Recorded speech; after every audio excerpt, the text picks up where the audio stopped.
só porque eu sou baixinha. Boa noite a todos.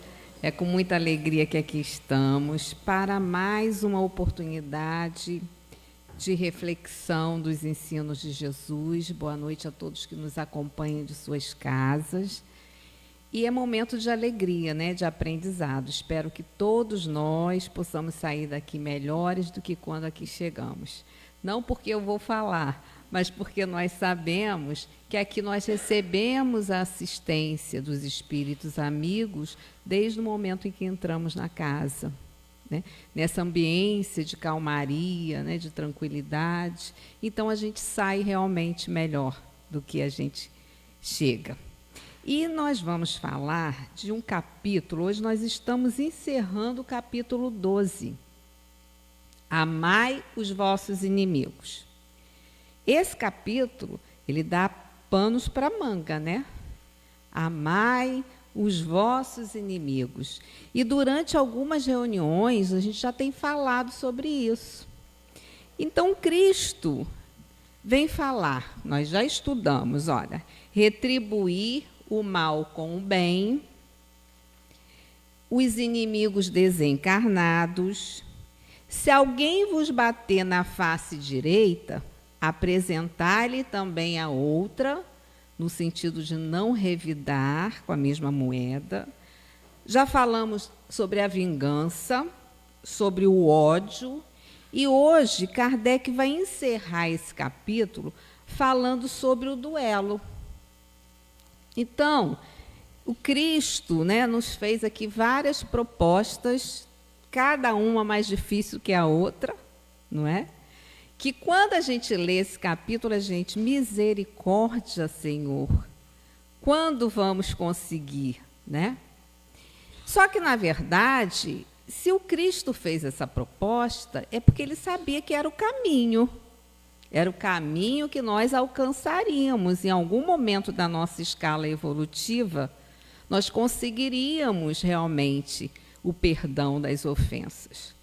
Então, nós vamos caminhando. Só que quando a gente acredita que esse é o caminho, que faz sentido para a gente, a coisa já muda de figura. Porque tem muita gente que acha que não faz sentido. Como assim? Eu recebi uma ofensa e eu não vou revidar? E eu vou ficar calado? Por quê?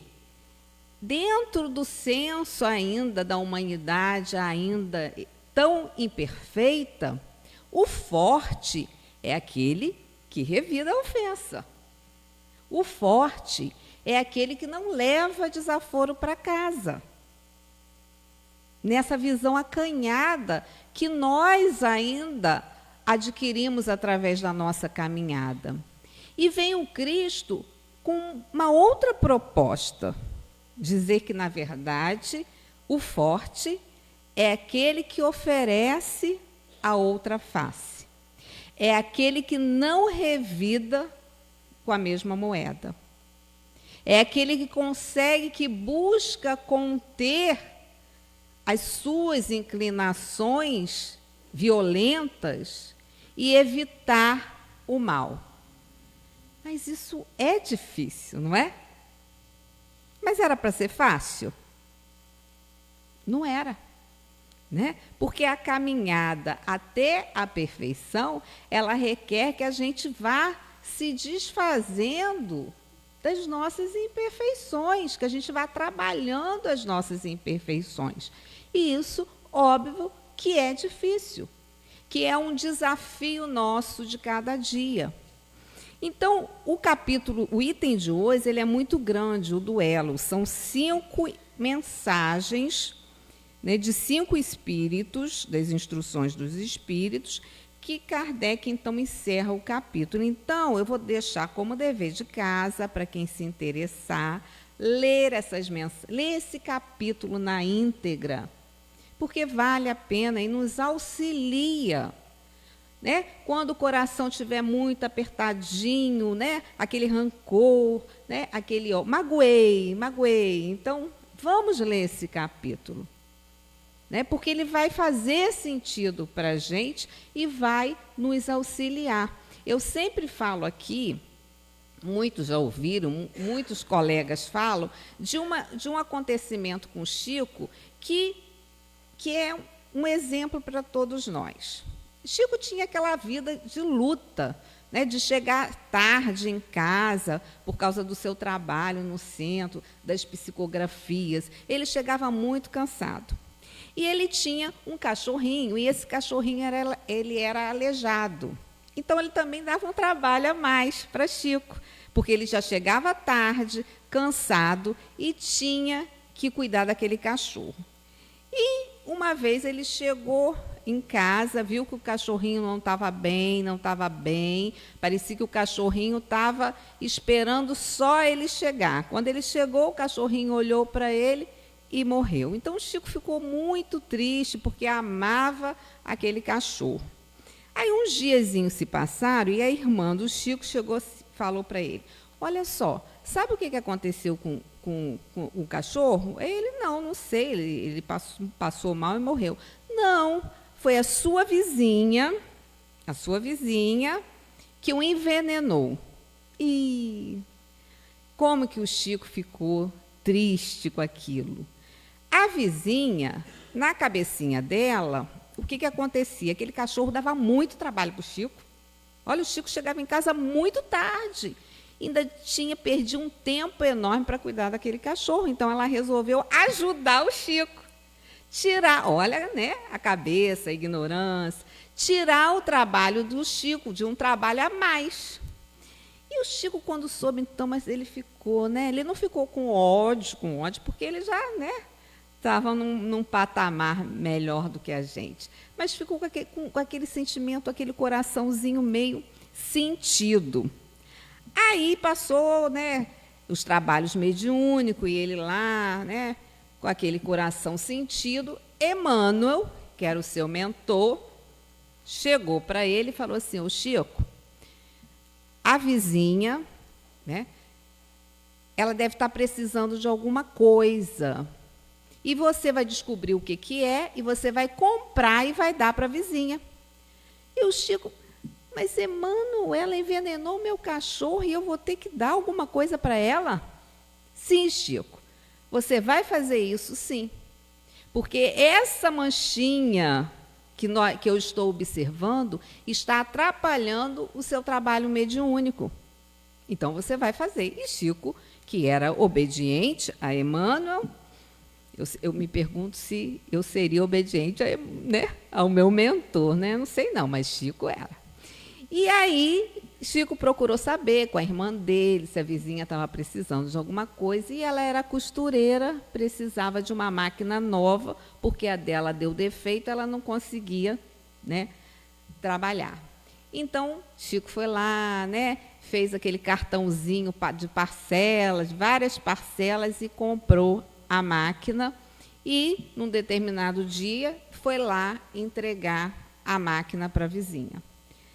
Gente, a emoção da vizinha recebendo aquilo e a emoção de Chico ao ver a alegria dela desfez aquele sentimento que ele estava tendo, né, desfez por completo, normalizou a situação, apagou, né, aquele incômodo, e ele seguiu com a sua atividade. Então, a gente pensa, a gente imagina o quanto que o Chico, a vizinha não fez porque tinha ódio dele, fez por uma ignorância, né? Mas o Chico sofreu injúrias, calúnias, assim como o próprio Divaldo Pereira Franco, né? Imaginemos se eles fossem revidar, né, as ofensas. E eles deram um exemplo, né, de oferecer a outra face.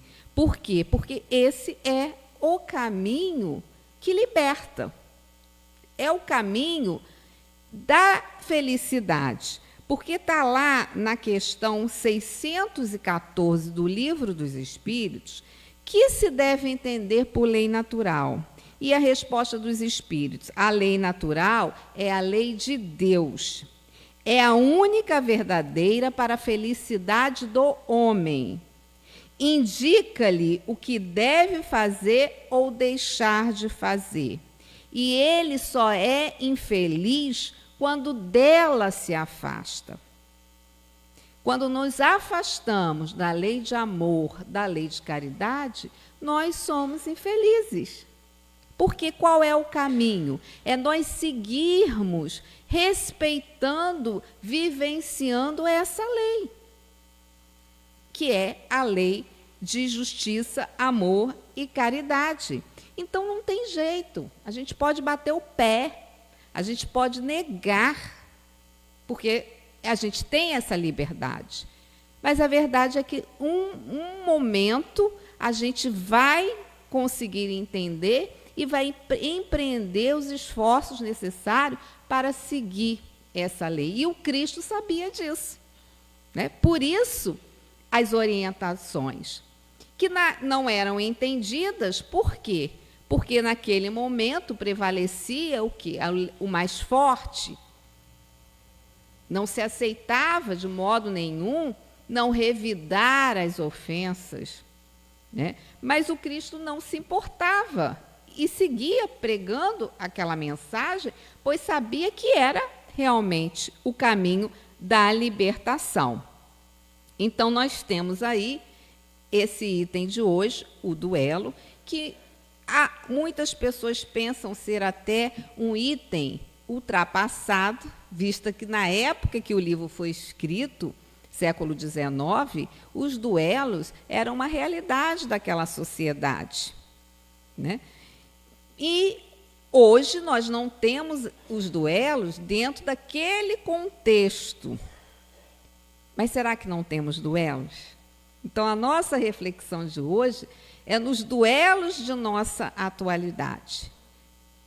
Porque, na verdade, eles existem. Então, a visão histórica dos duelos mostra que a prática nasceu como uma forma de resolver disputas legais, de honra.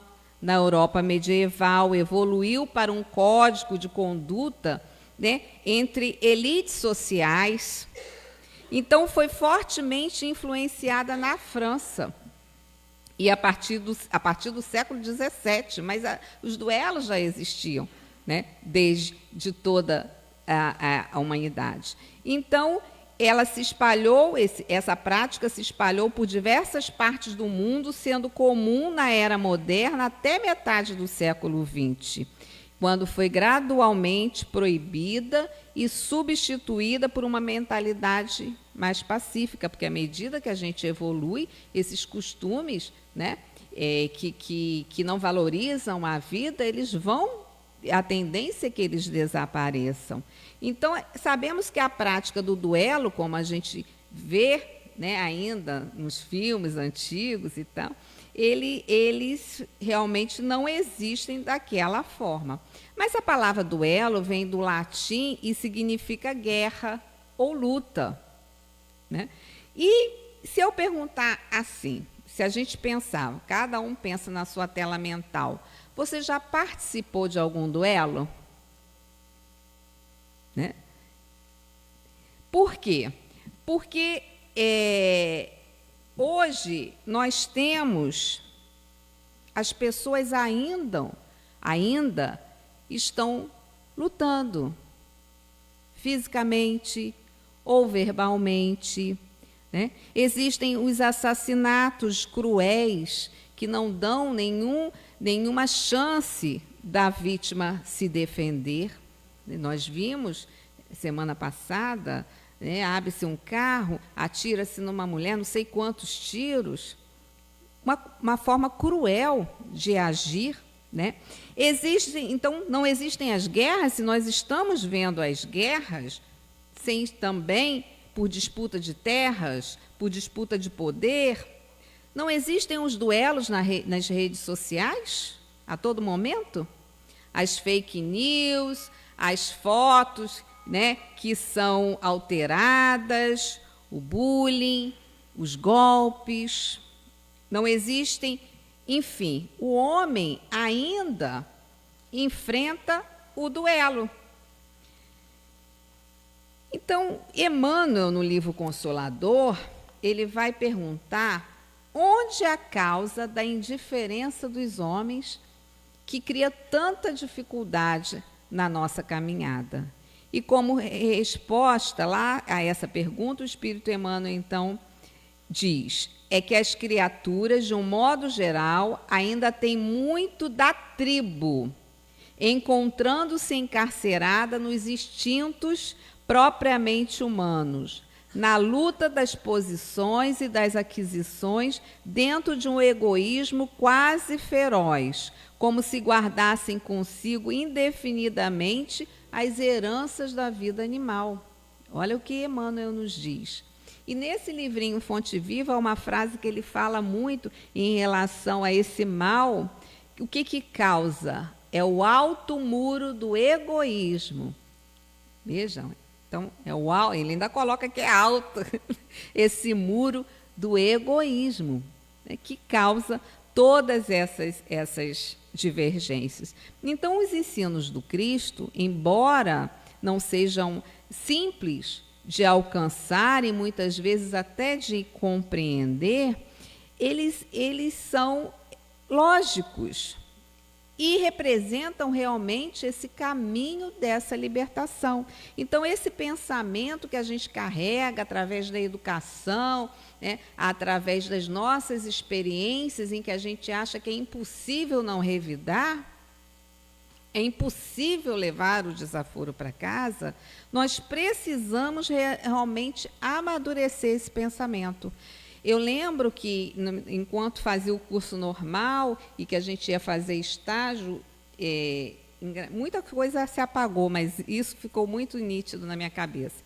E a gente já ia observando aquelas crianças, né, já com uma tendência mais violenta, de bater, de estar em conflitos. Então, uma colega que fazia estágio comigo, certa vez, a gente reunida, ela contou, olha, eu era uma bobona, porque realmente, dentro do conceito da Terra, aquele que apanha e que não revida é o quê? É bobo. Eu também estava nessa tribo dos bobos, né? E chegava em casa chorando. Então, ela disse, se eu chegasse em casa chorando, o meu pai ainda me batia. E tinha um versinho que ele falava assim, que eu tinha que falar. Bateu, levou, foi papai que mandou. Então, era um verso, né? Bateu, levou, foi papai que mandou. Só que ela dizia que ela não conseguia bater, né? Então, vejam bem, né? Na visão do mundo, ser forte é assim, é revidar, realmente, né? Então, no momento da prisão de Jesus, naquele momento que a gente, né, de conflito, Pedro, que era sempre muito exaltado, na ideia de proteger o mestre, o que ele faz quando os soldados vão até Jesus, vão buscar Jesus? Ele pega a espada e corta a orelha de um soldado.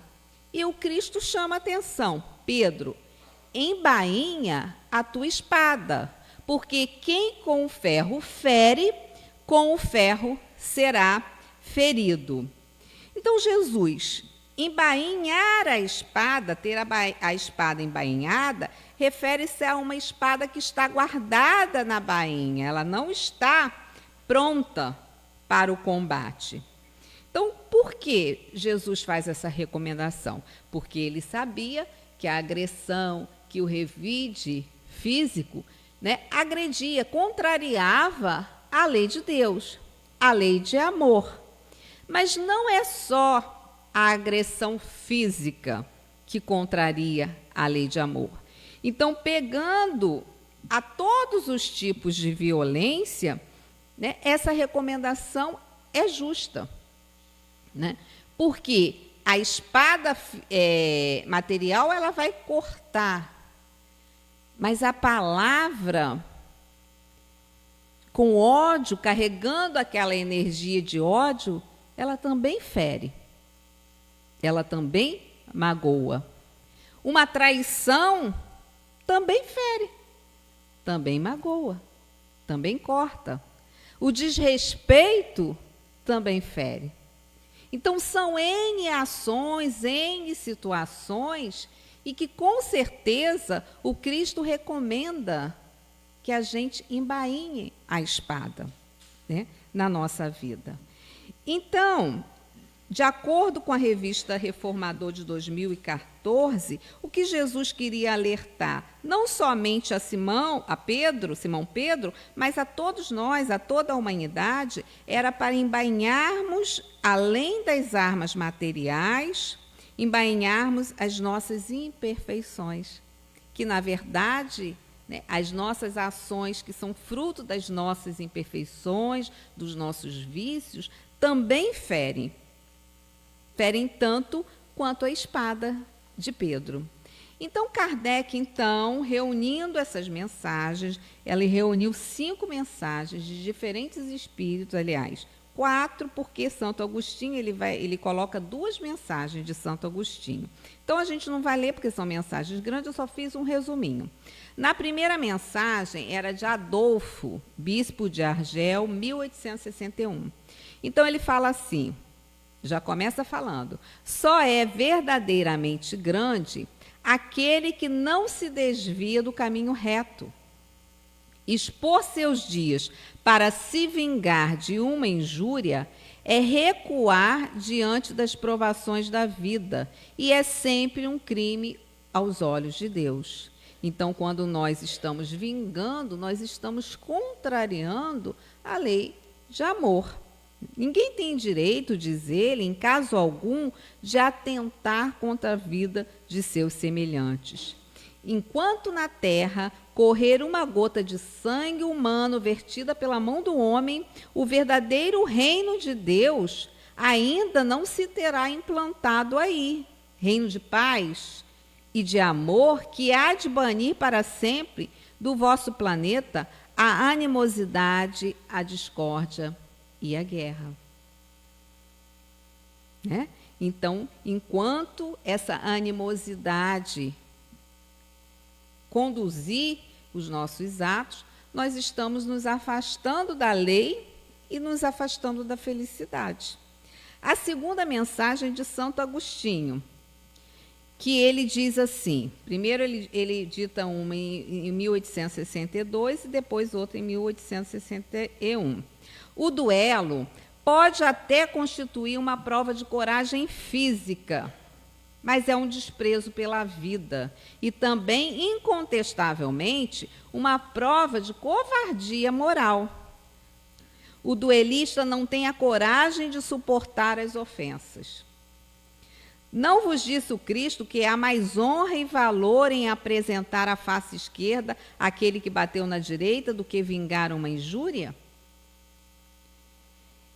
Efetivamente, meus filhos, que é essa coragem oriunda de um gênio violento, de um temperamento sanguíneo e colérico que ruge à primeira ofensa?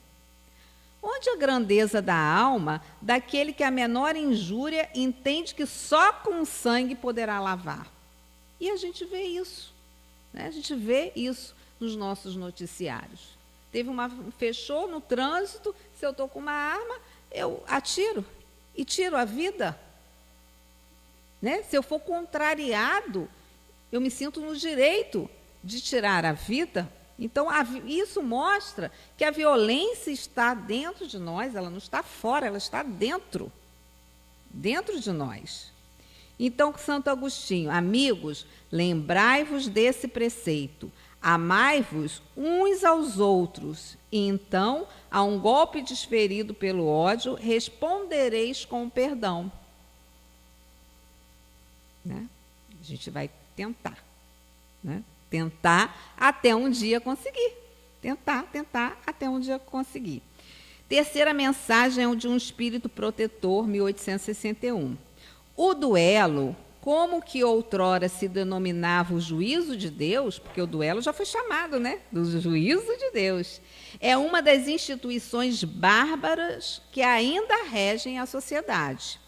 O estúpido amor próprio, tola vaidade e louco orgulho, quando sereis substituídos pela caridade cristã, pelo amor do próximo e pela humildade que o Cristo exemplificou e preceptuou?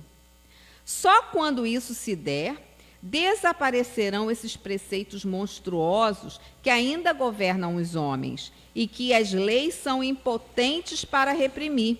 Porque não basta interditar o mal e prescrever o bem. É preciso que o princípio do bem e o horror ao mal morem no coração do homem.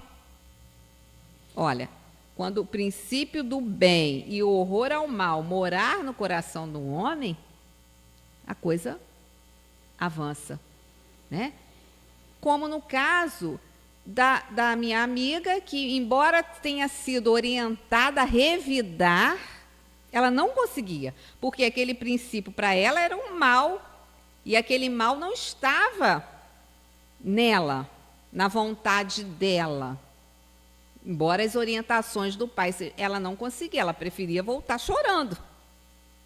E é uma opção, a gente tem a opção, né? A gente sempre tem a escolha, a gente sempre tem a chance de escolher qual caminho que a gente vai trilhar. A quarta mensagem é de Francisco Xavier, que não é o nosso Chico, né? Francisco Xavier era um jesuíta espanhol, cofundador da Companhia de Jesus, que exerceu as suas atividades missionárias no Oriente e ficou conhecido por sua obra de evangelização na Índia, na Malásia e Japão. Então ele diz assim: que juízo farão de mim, nós costumais dizer, se eu recusar a reparação que se me exige ou se eu não reclamar de alguém que me ofendeu? Né? Porque às vezes a gente fica preocupado, a gente revida porque a gente sabe que tem uma plateiazinha assim, ó, revida, revida, igual as crianças na escola, né? E quando alguém bate, já cria aquela rodinha. Ninguém vai ali para separar. Aliás, quando eu fui visitar a Mansão do Caminho, né, a obra de Divaldo Franco, lá tem escola, né? Escola, educação infantil, ensino fundamental, ensino médio. E foi, assim, uma emoção na minha vida, porque a gente começou a observar a escola lá na hora do recreio, né? E, de repente, eles estavam correndo, uma criança, um jovenzinho, caiu. Gente, foi uma porção de gente lá para levantar a menina. Olha que eu estou um tempão na escola e eu não vejo essas coisas. Eu falei, gente, isso aqui é mesmo um paraíso.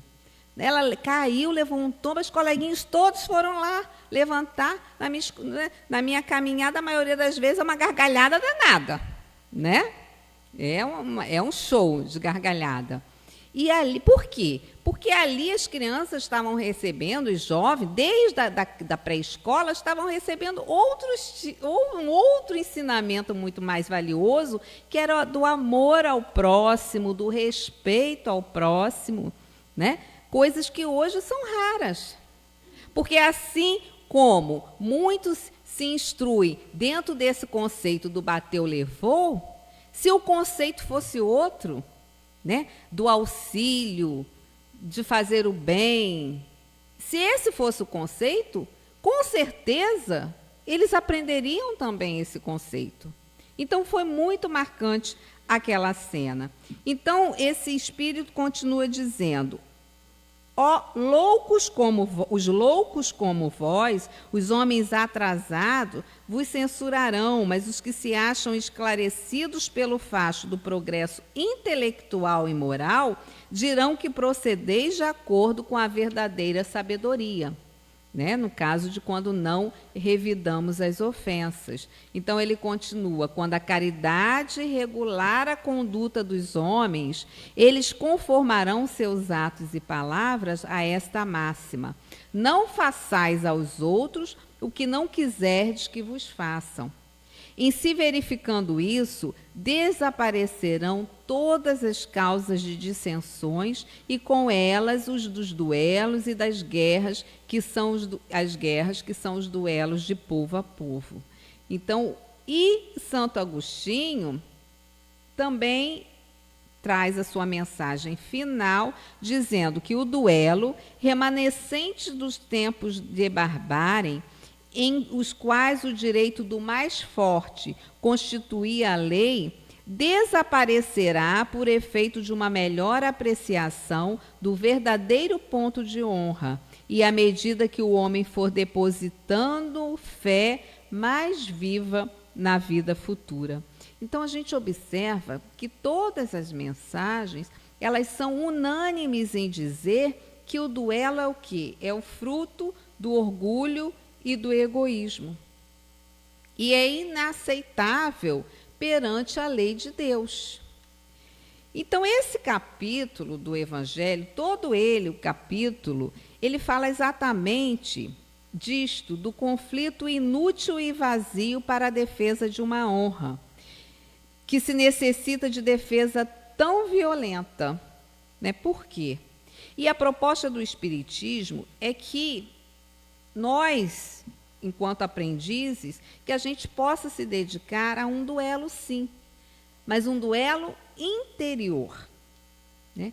Onde, conhecendo as nossas fraquezas, os nossos vícios, as nossas imperfeições, a gente possa propor a nós mesmos melhorar. Porque é possível melhorar, porque senão o Cristo não faria esse convite. Né? Embainhe as imperfeições, porque com fé, quem com o ferro fere, com o ferro será ferido. Então vamos ver como seremos feridos. Primeiro, a medicina hoje, ela já fala, ela já reconhece, ela já mostra que o ódio, que o desejo de vingança faz mal. Altera todo o nosso corpo físico. Então, são problemas cardíacos, são problemas no fígado, o próprio câncer. Então, isso já está, né, já é comprovado. Segundo, o ódio traz doenças espirituais. Por quê? Porque a vibração do sentimento de ódio, aquele sentimento que persiste na nossa existência, ele cria, né, como se fosse uma nuvem escura em nós mesmos, na nossa psicosfera individual. Isso vai gerar não só problemas físicos, como problemas espirituais. Por quê? Porque se nós estamos nessa atmosfera, nós vamos estar também atraindo aqueles espíritos que também estão nessa psicosfera e que se aproximam de nós, que ficam ali juntinhos. Terceiro, faz com que a pessoa fique com o que o outro faz, o que o outro fez com a gente, me ofendeu, acabou comigo, com a minha vida. Não acabou, você está vivo. Mas se faz necessário o quê? Que a gente tenha uma outra lente, que não seja essa lente cinza, para entender que nós temos possibilidade. Porque se nós não tivéssemos, nós não reencarnaríamos.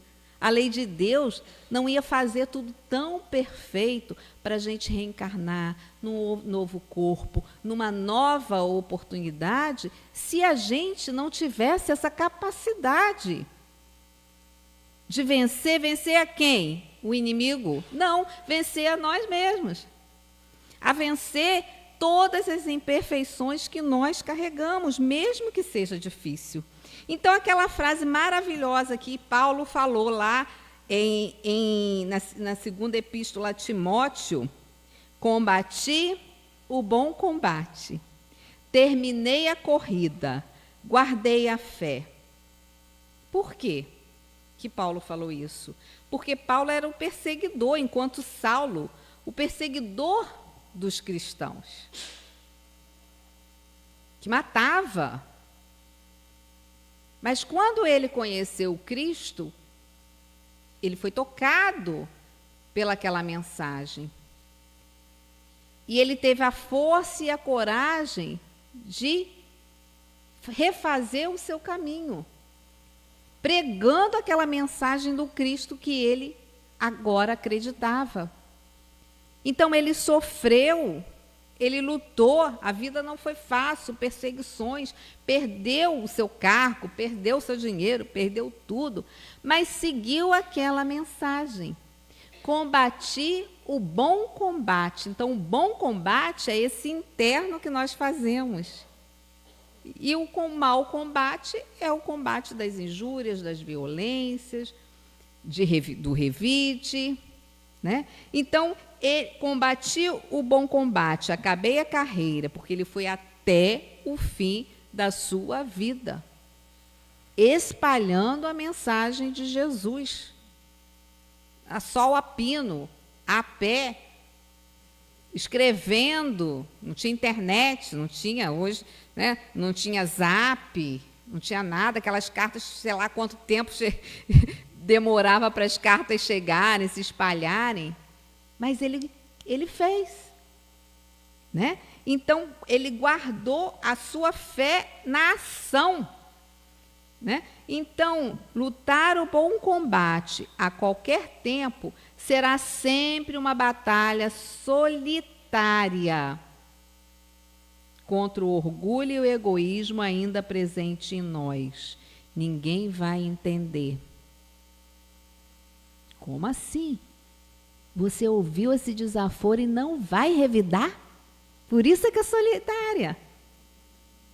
Porque já ficam do lado esperando a nossa reação. Revida, revida. Não é assim? Então, no bom combate, é uma luta solitária pela nossa mudança, pela nossa transformação.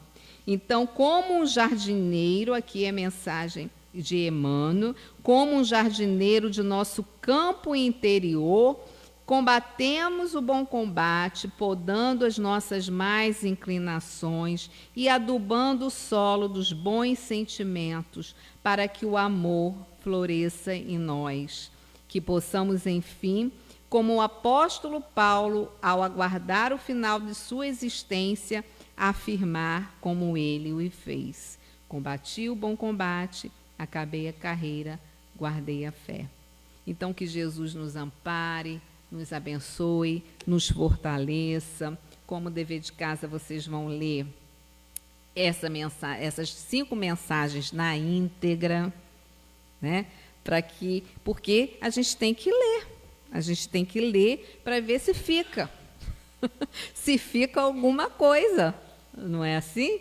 Com certeza vai ficar. Se a gente persistir, se a gente acreditar que a gente é capaz, né? Então a gente vai avançando, mesmo que sejam passinhos muito lentos, mas o importante é que a gente dê esses passos. Então que Jesus nos abençoe e nos fortaleça. Muita paz.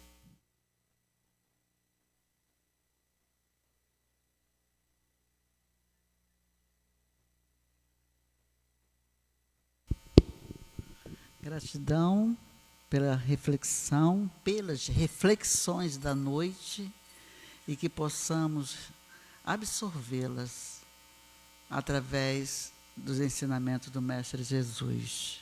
Muito bom a gente estar aqui nesta conexão e perceber essa sintonia de amor, de compreensão que a nossa querida Rosemary conquistou aí as palavras direcionadas pelo Mestre Jesus. Tem dois avisos antes da prece, que você vai fazer a prece, querida. Tem um congresso, vai passar ali, o Congresso Espírita, fazemos o convite, que nossa casa está participando de um grupo que iremos, o Congresso Espírita em Campos, será em novembro.